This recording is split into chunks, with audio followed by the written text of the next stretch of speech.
Students, पिछले video में हमने आपको आवेश और आवेश के प्रकार बताए थे। आवेश दो प्रकार का है, एक को धन आवेश कहा और एक को ऋण आवेश। अब ये जो विद्युत आवेश होता है, इसका मापन हम कैसे करेंगे, कौन कौन से मात्रक आवेश के मापन के लिए यूज़ किए जाते हैं, उनके बारे में बता रहे हैं। अभी अपन पढ़ रहे हैं आवेश के मात्रक।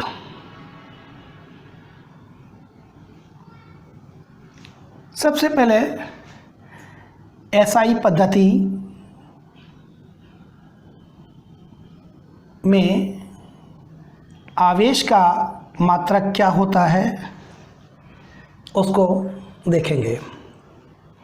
एसआई पद्धति ने 7 राशियों को मूल राशियां माना था, तो जो भी मात्रक आवेश के हम एसआई पद्धति में लेंगे या जिन भौतिक राशियों के मात्रक एसआई पद्धति में लेते हैं, वो सभी मात्रक उन 7 मूल राशियों से ही बनते हैं। हम जानते हैं चूँकि विद्युत धारा मूल राशियों में थी और विद्युत धारा बराबर होती है आवेश बटा समय। विद्युत धारा मूल राशि है, समय मूल राशि है, तो मात्रक आवेश का विद्युत धारा और समय के रूप में बनेगा। वो बनेगा कि यहाँ से देखो, आवेश बराबर होगा विद्युत धारा गुणा समय। विद्युत धारा का एसआई पद्धति में मात्रक होता है एम्पियर और समय का मात्रक होता है सेकेंड। तो यहाँ से आवेश का जो मूल मात्रक एसआई पद्धति में जो आएगा मात्रक, वो होगा एम्पियर इंटू सेकेंड।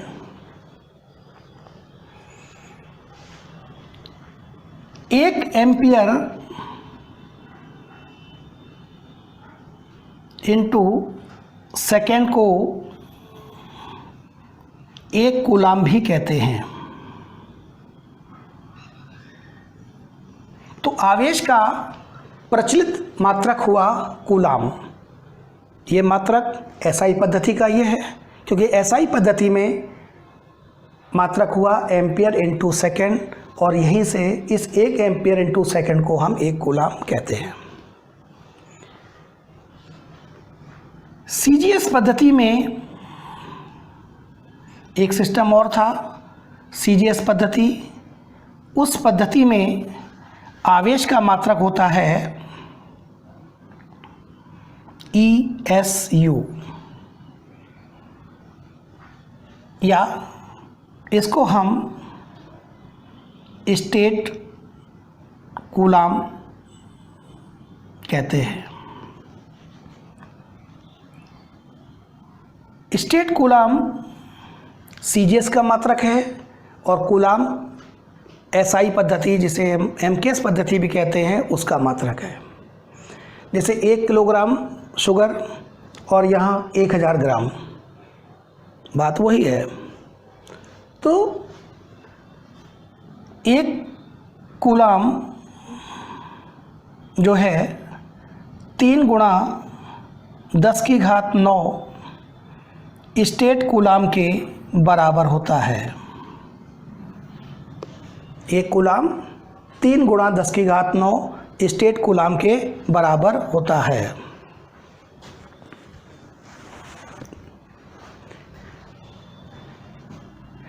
आवेश का एक मात्रक और होता है, इसे कहते हैं परम कूलाम। और 1 परम कूलाम बराबर 10 कूलाम के होता है। अगर हम CGS और SI की बात करें तो देखो, एक इलेक्ट्रॉन पर आवेश है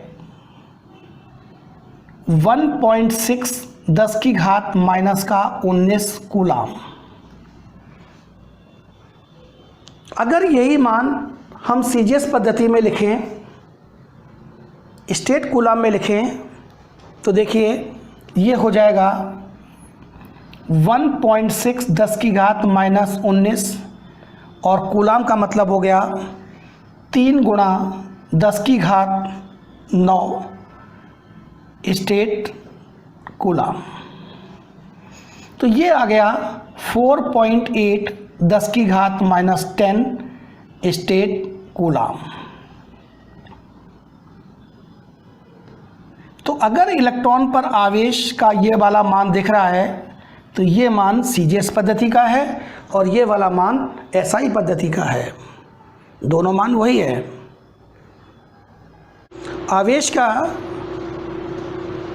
प्रायोगिक मात्रक होता है,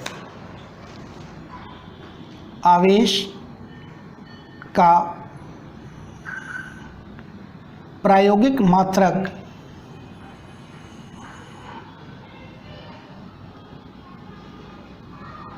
होता है एम्पियर इंटू घंटा।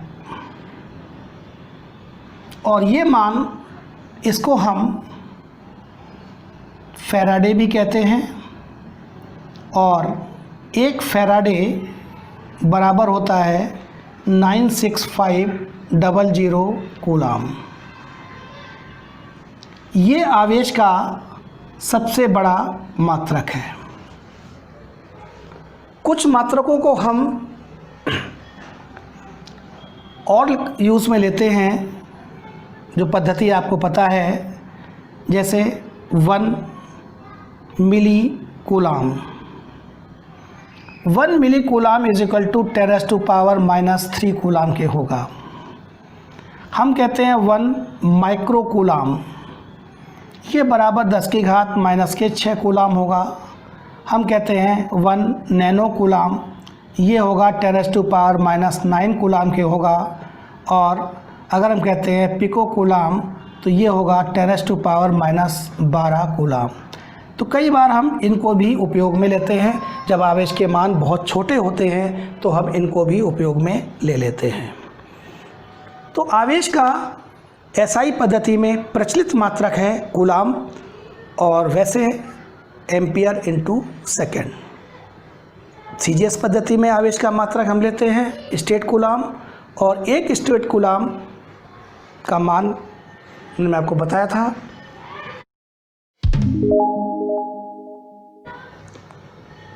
अब हम पढ़ेंगे कि आवेश के गुण क्या हैं। आवेश के गुण।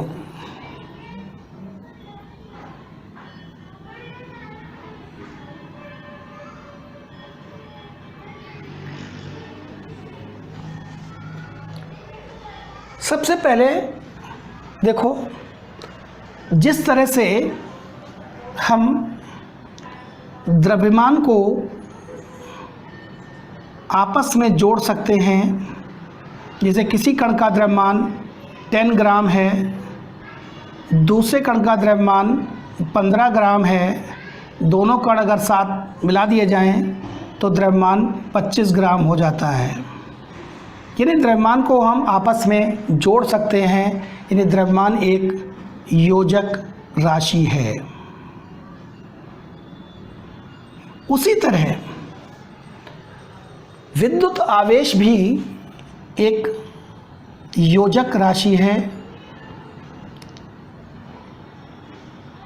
यानी आवेश को जोड़ा जा सकता है। किसी निकाय पर अगर मान लीजिए Q1 आवेश है, आवेश को Q से लिखते हैं, और इसको Q2 आवेश और दे दें तो यहाँ पर इस निकाय पर कुल आवेश का जो मान है वो कितना होगा, Q1 प्लस Q2 हो जाएगा। अगर मान लीजिए निकाय पर प्लस Q1 आवेश है, आपने इसको Q2 आवेश दिया प्लस का, फिर आपने इसको Q3 आवेश दिया माइनस का, तो यहाँ चिन्हों का ध्यान रखना पड़ेगा। निकाय पर कुल जो आवेश है वो कुल आवेश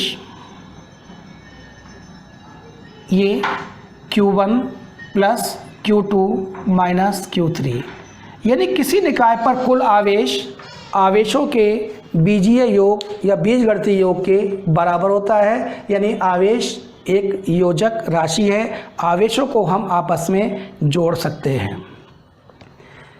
तो जो गुण द्रव्यमान में है वही गुण आवेश का है, यानी आवेश और द्रव्यमान में ये एक समानता है। जिस प्रकार द्रव्यमान एक योजक राशि है उसी प्रकार आवेश भी एक योजक राशि है।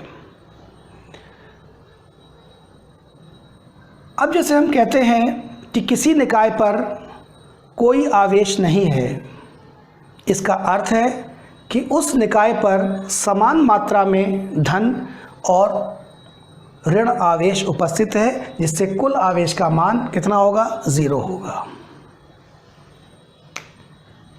दूसरी बात कि आवेश की उत्पत्ति यानी आवेश किसी वस्तु पर कब आया, इलेक्ट्रॉनों के कारण आया। इलेक्ट्रॉन कम या ज़्यादा हुए तो ही वस्तुएं आवेशित हुई। अब इलेक्ट्रॉन का द्रव्यमान होता है, ऐसा नहीं होगा कि अगर द्रव्यमान नहीं है और आवेश आ जाए, ये संभव नहीं होता। तो आवेश का आना इलेक्ट्रॉन के आने और जाने पर डिपेंड करता है, इलेक्ट्रॉन के परिवर्तन पर निर्भर करता है।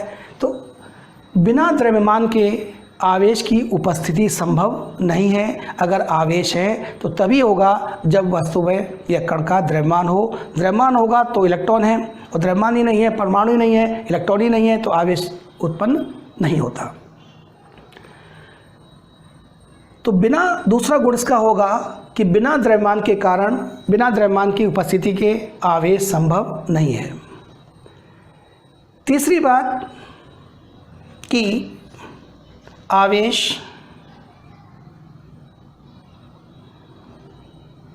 एक संरक्षित राशि है,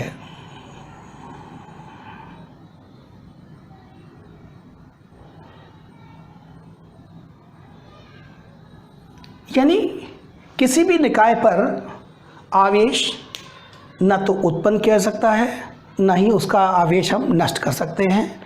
आवेश का केवल एक से दूसरे पदार्थ पर स्थानांतरण होता है, यानी पूरे सिस्टम का कुल आवेश नियत रहता है। इसका मतलब ये हुआ, जिस तरह से द्रव्यमान संरक्षित राशि है, द्रव्यमान को ना उत्पन्न कर सकते हैं ना ही उसको नष्ट कर सकते हैं, कुल द्रव्यमान का मान हमेशा नियत रहता है। द्रव्यमान का केवल परिवर्तन हो सकता है, बल्कि द्रव्यमान नष्ट नहीं होता। उसी तरह से आवेश भी एक संरक्षित राशि है, दोनों ही मान क्या होंगे, स्थिर, मतलब नियत रहेंगे। गुण है आवेश का कि आवेश एक क्वांटीकृत राशि है।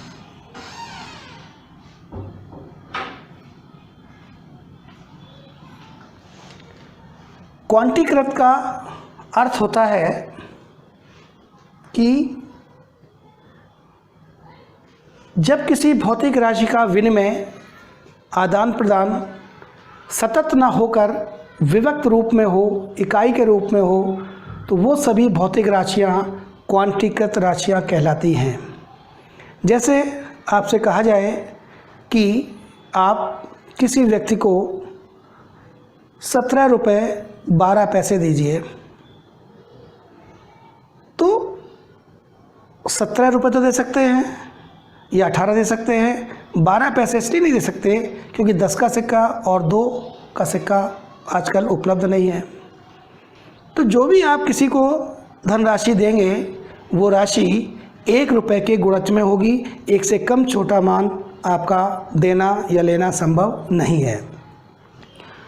तो ऐसी राशियाँ क्वांटीकृत राशियाँ कहलाती हैं। जैसे इलेक्ट्रॉन का कोणीय संवेग h/2π का पूर्ण गुणज होता है। बोर की परिकल्पना में आपने पढ़ा था। तो आवेश भी जब किसी वस्तु पर आएगा तो वो तभी आता है जब कम से कम एक इलेक्ट्रॉन का स्थानांतरण हो, या एक इलेक्ट्रॉन एक तंत्र से दूसरे तंत्र में या एक वस्तु से दूसरी वस्तु की तरफ स्थानांतरित होगा, तो ही वस्तुएं आवेशित होती हैं। तो ऐसा तो है नहीं कि आधा इलेक्ट्रॉन जाएगा।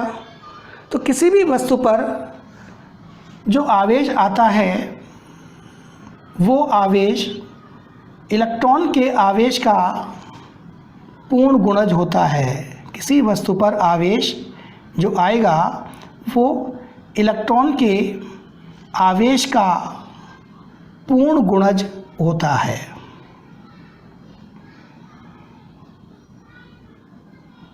यानी इस बात को हम ये कह सकते हैं कि किसी वस्तु पर आवेश Q बराबर होगा ±n × E।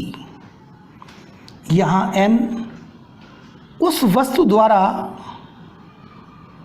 दिए गए, त्यागे गए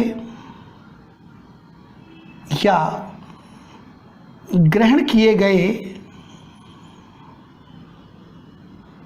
इलेक्ट्रॉन्स की संख्या है, जो हमेशा पूर्णांक में होती है।